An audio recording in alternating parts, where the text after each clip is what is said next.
चलिए भाई, सब लोग आ गए हैं तो सोम का एक और लेक्चर जो मैंने आपसे वादा किया था कि इसके बाद वैसे मैंने बताया था कि मैं आपका कॉपी पे पढ़ा दूंगा लैब वाला जो है या मशीनिंग टेस्ट वाला जो है टॉपिक कि कैसे कैसे टेस्ट किए जाते हैं। लेकिन किसी का कमेंट आया था और मैंने फिर सिलेबस देखा तो टेम्परेचर स्ट्रेस वाला टॉपिक भी इस बार स्ट्रेस स्ट्रेन में दिया हुआ है। ठीक है, तो टेम्परेचर स्ट्रेस आप लोगों को सिलेबस में पहले उतना नहीं हुआ करता था, इस बार डिटेल में लिखा हुआ तो मैंने सोचा मैं उसको भी पढ़ा दूं। इसके इस बारे में पढ़ना है, इसके न्यूमेरिकल पढ़ना है और दूसरा बात अगर सेटिस्फाइड होना है तो अच्छा अच्छा कमेंट डालना है ताकि मैं मोटिवेटेड रहूं और अच्छे अच्छे वीडियो आपके लिए लाता रहूं। ठीक है, तो चलिए आज हम लोग टॉपिक पढ़ेंगे अपना टेम्परेचर स्ट्रेस। सिंपल सी बहुत कहानी है कि अगर किसी भी मेटल को मेटल ही नहीं दोस्त कुछ भी, लेकिन हम ज्यादातर बात मेटल की इसलिए करते हैं क्योंकि इंजीनियरिंग में काम करें। ठीक है ना, किसी भी बॉडी को अगर टेम्परेचर दिया जाएगा तो इट विल एक्सपेंड, मतलब ऑब्वियस सी बात है कि ये फैलने वाला है। ठीक है, फैलेगा तो अच्छा चलिए, किसी बॉडी को आपने टेम्परेचर दिया, मतलब temperature is a type of energy which is given to the body, तो उसके इफेक्ट में वो फैलने लगेगा वो एनर्जी पाकर।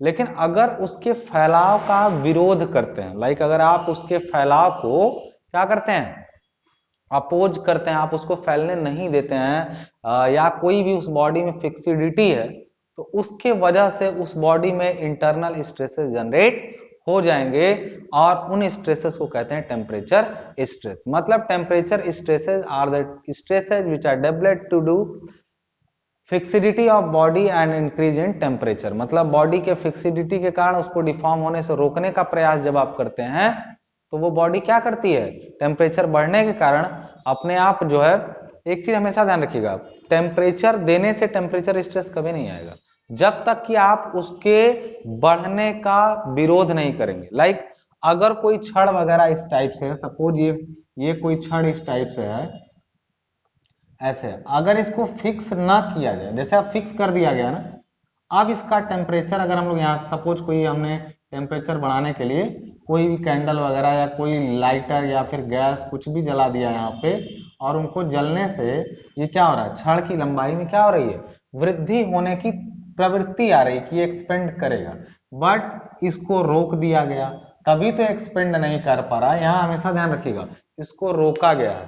तो एक चीज ध्यान रहे दोस्त, कई लोगों के मन में भ्रांति आती है कि टेम्परेचर बढ़ाने से छड़ में तनाव प्रतिबल उत्पन्न होंगे। बिल्कुल गलत तरीके से सोच रहे हैं आप। जब टेम्परेचर को बढ़ाएंगे तो असल में वो फैल जाना चाहती थी, बट आपने उसको कंप्रेस करके रोक दिया, उसके फैलने को आपने क्या कर दिया, रोक दिया। तो इस वजह से उसमें प्रतिबल जो उत्पन्न होंगे वो कंप्रेशन इन नेचर जनरेट होंगे। क्लियर है आपका बात? अब देखिए, अब क्लियर है, अगर टेम्परेचर को कम करते हैं तो वो सिकुड़ना चाहेगी और आप उसको क्या करना चाहते हैं, खींचना चाहते हैं, उस केस में तनाव होगा। यानी एक स्पष्ट शब्दों में बात लिखे हम लोग कि टेम्परेचर अगर राइज करेगा तो उस केस में, और फिक्सिडिटी होगी, ये फिक्स्ड है, अगर फिक्स नहीं रहेगा ना तो कोई स्ट्रेस डेवलप नहीं होंगे, फिक्स रहेगी तभी स्ट्रेस डेवलप होंगे। तो टेम्परेचर राइज किया है, उस केस में छड़ फैलना चाहती थी, उस स्टेट में जो उत्पन्न प्रतिबल होगा वो कैसा होगा, कंप्रेशन का होगा। ठीक है, और जब आपका टेम्परेचर जो होगा वो डाउन करेंगे आप किसी, अच्छा टेम्परेचर बढ़ने घटने से मतलब चेंज इन टेम्परेचर से, टेम्परेचर तो किसी न किसी का कुछ ना कुछ रहेगा ही, उस टेम्परेचर से नहीं होता है। मानक तापमान से तापमान अगर बढ़ जाए और घट जाए उस केस में टेम्परेचर स्ट्रेस आते हैं। ठीक है, टेम्परेचर अगर डाउन हो जा रहा है तो उस केस में स्ट्रेस जो आएगा बॉडी में वो कैसा आएगा, टेंसाइल काइंड ऑफ स्ट्रेस उसके अंदर आएगा। बात समझ में आ रही है? तो आपने ये देखा कि स्ट्रेस किस टाइप से इसमें डेवलप होंगे बॉडी में। ठीक है, अभी मैंने कुछ क्वेश्चन रख रखा है वो भी मैं कराऊंगा, लेकिन उसके पहले इसका कॉन्सेप्ट समझ रहे हैं। देखिए, हर बॉडी का टेम्परेचर पाकर के फैलना या सिकुड़ना डिपेंड करता है उसके थर्मल एक्सपेंशन फैक्टर यानी रैखिक प्रसार गुणांक पर। ठीक है, अब उसके बारे में समझ लेते हैं। इसको हम लोग जनरली अल्फा से दिखाते हैं, alpha is here linear expansion या थर्मल एक्सपेंशन फैक्टर। ठीक है ना, थर्मल एक्सपेंशन फैक्टर या linear expansion factor due to temperature, इसका वैल्यू हमेशा जो यूनिट रहेगी वो यूनिट, अगर हम इसकी बात करें अल्फा की, तो पर डिग्री सेल्सियस या पर डिग्री फ़ारेनहाइट या फिर पर केल्विन हो सकती है। क्यों? ये होता है सीधे सीधे, जैसे मान लीजिए इसका यूनिट जो है स्टील के लिए मान लीजिए है 0.00002 ऐसे, या 1 2 ऐसे मान लीजिए हमने इसको कर दिया 1 2 और लिखा हमने पर डिग्री सेल्सियस। अगर इसका हमने लिख दिया यहाँ पे, समझ में आ रही बात? तो इसका अर्थ समझ रहे हैं क्या है? वो छड़ जो है अगर 1 मीटर की है और उसका तापमान 1 डिग्री बढ़ा दिया जाए पर डिग्री सेल्सियस, तो वो इतने मीटर बढ़ जाएगी। मतलब किसी छड़ के तापमान को अगर एक डिग्री बढ़ाया जाए और वो 1 मीटर को हो तो इतने मीटर की बढ़ जाएगी, 2 मीटर की होगी तो इसका 2 गुना बढ़ जाएगी मीटर में ही, 3 मीटर की होगी तो इसका 3 गुना बढ़ जाएगी। लेकिन अगर वो 1 मिलीमीटर की है तो इतने मिलीमीटर बढ़ेगी।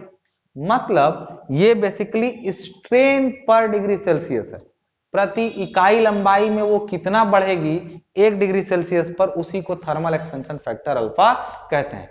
जैसे हर पदार्थ का यंग मॉडुलस अलग अलग होता है, उसका बल्क मॉडुलस, उसका म्यू, उसी प्रकार से हर पदार्थ का अल्फा यानी थर्मल एक्सपेंशन फैक्टर, इसको थर्मल कर लीजिए, लिनियर ही है लेकिन इसको हम लोग थर्मल इसलिए कह रहे हैं कि अच्छा नाम इसका है, थर्मल एक्सपेंशन फैक्टर हमने लिख दिया, थर्मल एक्सपेंशन फैक्टर। ठीक है, तो हर पदार्थ का अल्फा भी क्या होता है, अलग अलग होता है। अब यहां से हम लोग चीजों को ध्यान से समझें कि अगर किसी छड़ की लंबाई प्रारंभिक रूप से L है, ठीक है, प्रारंभिक रूप से क्या है, L है, तो अगर उसके छड़ का तापमान बढ़ाते, ठीक है, तो आप जानते हैं कि आप यहीं से चीजों को समझिएगा, जरा ध्यान से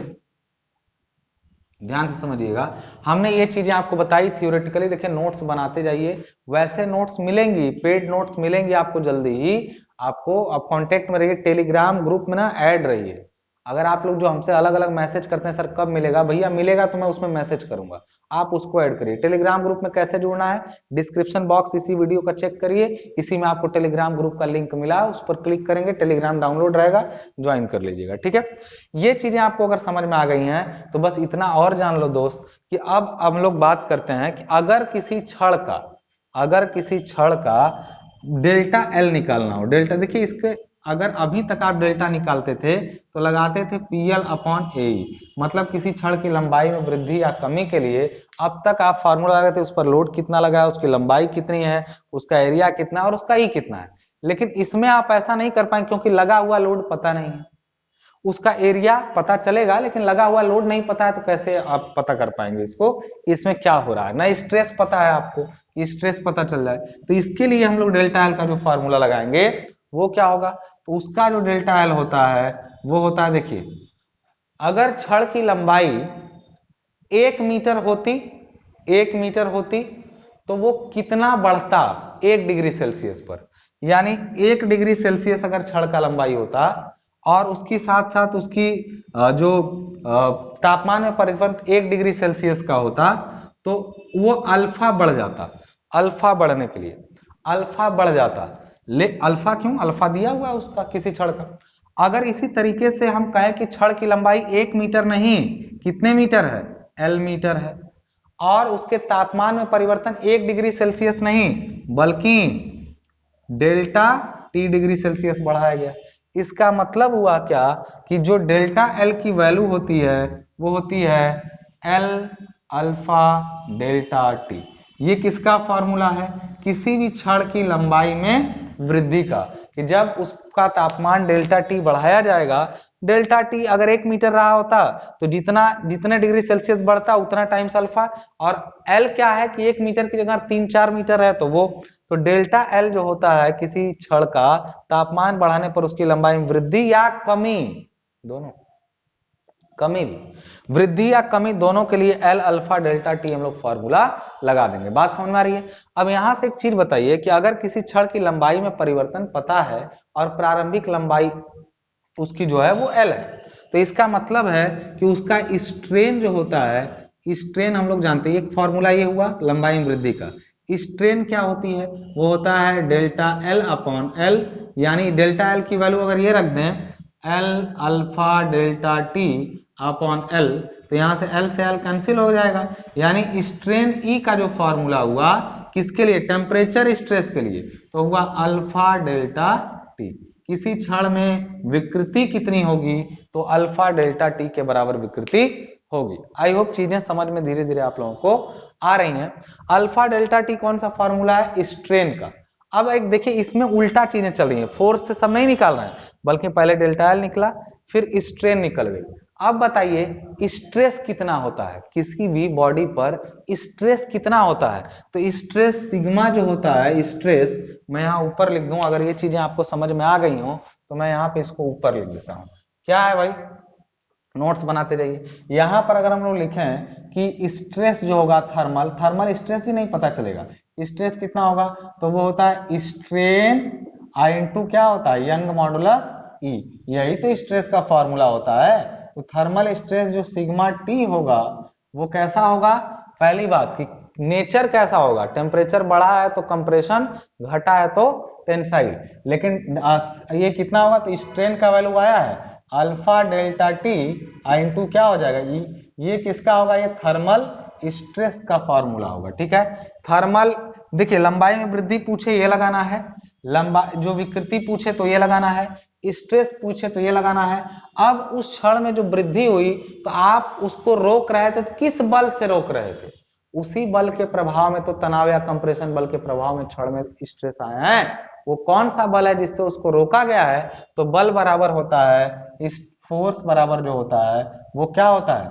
यहीं पर लिख लें तो होता है स्ट्रेस इंटू क्या होता है हम लोगों का? स्ट्रेस जो होता है इंटू एरिया, यानी F इज इक्वल टू हो जाएगा, स्ट्रेस है अल्फा डेल्टा टी इंटू ई और इंटू हम लोग कर देंगे एरिया ए, यानी ये फॉर्मूला हो गया फोर्स का। हमने कौन कौन से फॉर्मूले लिखे हैं सारा एक साथ लिख लिया, यहाँ पे हमने तीनों देख लिया।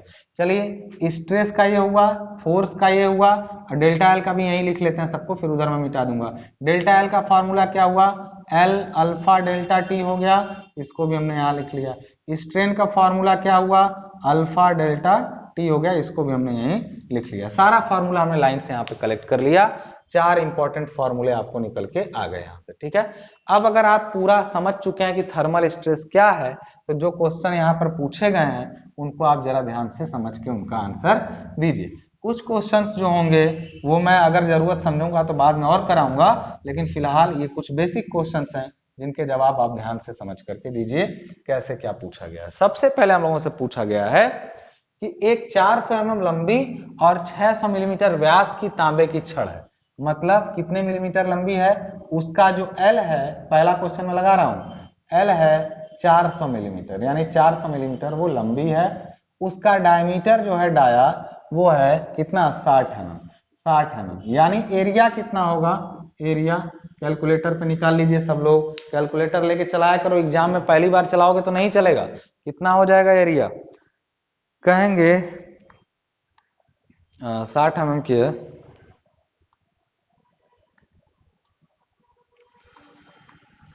आ जाएगा आंसर आपका, एक सेकंड,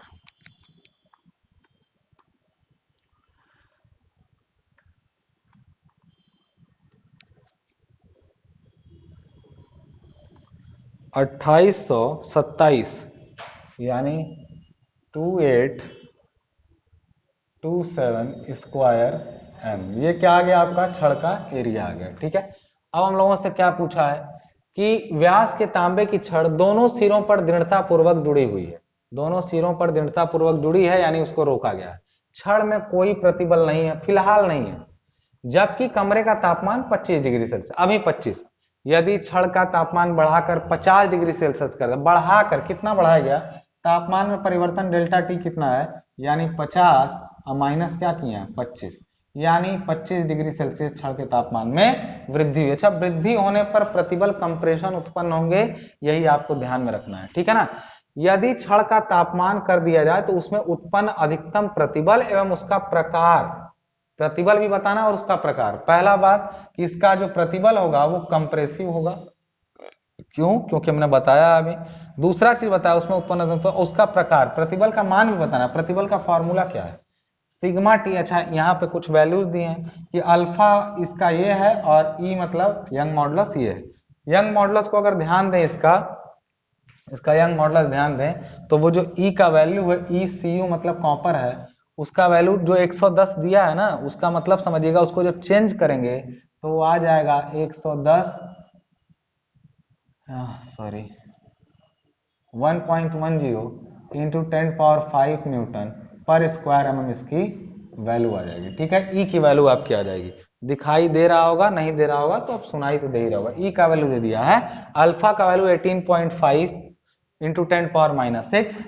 अल्फा जो दिया है 18.5 इंटू 10⁻⁶ पर डिग्री सेल्सियस। क्या पूछा है? अधिकतम प्रतिबल, यानी यहाँ पे अल्फा सॉरी सिग्मा टी हमने जब लगाया तो क्या पाया, लिखा alpha delta T into E. सीधे रख देंगे, वैल्यू आ जाएगा अल्फा का value 18.5 into delta T 25 into E का वैल्यू कितना है तो 1.1 इंटू 10⁵। अब इस पूरे को सॉल्व कर दीजिए, यहीं से स्ट्रेस की वैल्यू आ जाएगी। जो भी होगा वो कंप्रेशन होगा। ये 18.5 है, इसको मैं लिखा नहीं, 10⁻⁶ रहेगा यहाँ पे, वो दिया है ऊपर, यानी हो जाएगा 18.5 इंटू 25 इंटू 1.1। अब देखिए उसमें क्या है ना, 10⁻⁶ है, वो 5 तो कैंसिल, -1 बचा, टोटल किसी एक में हटा लेंगे तो फाइनली इसका आंसर आएगा 50.875 न्यूटन पर स्क्वायर mm। क्यों स्ट्रेस का यूनिट ये आया, क्योंकि हमने इसको किस में लिया है, न्यूटन पर स्क्वायर mm में लिया है। ठीक है, बाकी किसी की यूनिट है ही नहीं, पर डिग्री सेल्सियस था, अल्फा का पर degree Celsius, degree Celsius cancel, यानी इसकी यूनिट ई की यूनिट बची। ये पहला क्वेश्चन सॉल्व हुआ। कैसा स्ट्रेस होगा, कंप्रेशन होगा। ठीक है ना, कैसा स्ट्रेस होगा, कंप्रेशन स्ट्रेस होगा। दूसरा क्वेश्चन क्या कह रहा है, दूसरा क्वेश्चन कह रहा है किसी छड़ को 373 डिग्री सेल्सियस तक गर्म करके दोनों सिरों पर जकड़ दिया। पहले ही नहीं जकड़ा गया है, पहले गर्म किया गया फिर जकड़ा गया। अब तो उनको फिर देखिए गर्म करने के बाद जकड़ा गया सिरों पर, फिर इसको ठंडा करके 293 डिग्री सेल्सियस तापमान पर लाया जाता है।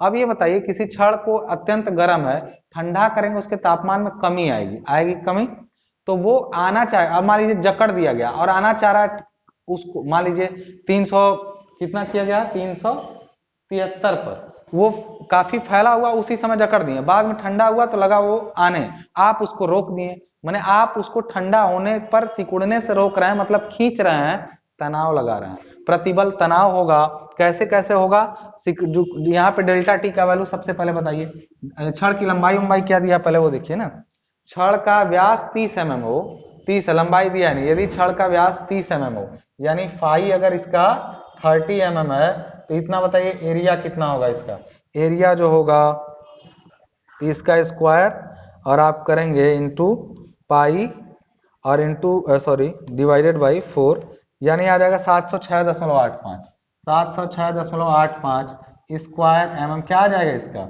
एरिया आ जाएगा। फाई हो गया, एरिया हो गया।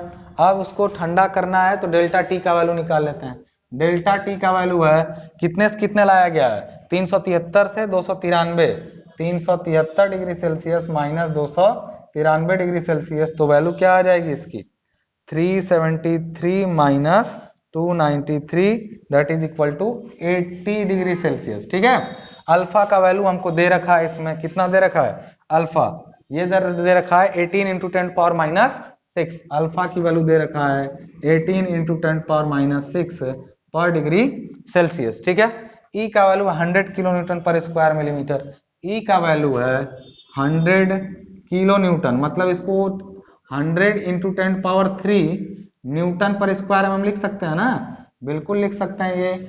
अब देखिए यहाँ पे बोला गया है तो छड़ में उत्पन्न विकृति, प्रतिबल तथा बल तीनों, तो पहला चीज विकृति, यानी ई क्या हो जाएगा अल्फा डेल्टा टी, पहला आंसर। अल्फा का वैल्यू 18 इंटू 10⁻⁶ और डेल्टा टी का वैल्यू 80 डिग्री। विकृति का वैल्यू जो हो गया हो जाएगा 18 इंटू हो जाएगा 10⁻1.44 -3, ये विकृति की वैल्यू हो गई।